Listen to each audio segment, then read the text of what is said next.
Дидактическое пособие Табын Хургын использует с целью обучения детей бурятскому языку, закрепления названий пальчиков на бурятском языке, для прохождения тем «Домашние дикие животные» и не только, а также для игр «Расположи правильно животных», «Кого нет», «Надень шапку пальчиком» и другие.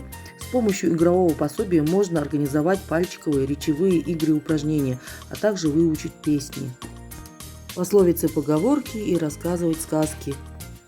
Пособие учит запоминать речевые клише. Пособие «Веселые пальчики» Табын Хургын имеет многофункциональное значение.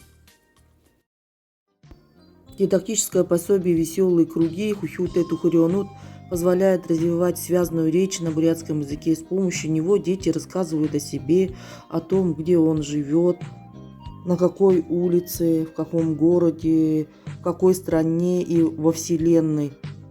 Помогает ребенку понять, что человек – частица Вселенной. Учит дети цвета, улан, шаран, ногон, хухы, хара, а также животных. Мизге, нохе, морин. А также дети учатся различать эмоции, ухюте, сухалте, называть части тела человека. Пособие помогает организовать разные игры и упражнения на бурятском языке. И не только. Дидактическое пособие Шидиты Духарик «Волшебный круг» предназначен для организации словесных речевых игр на разных языках.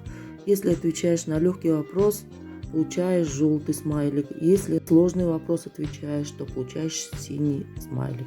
Пособие учит детей брать интервью, делать репортажи, а также составлять сюжеты, используя разные карточки и картинки. Достаточно покрутить круг и выбрать тему задания. Дети учатся с помощью пособия быстро размышлять и правильно говорить.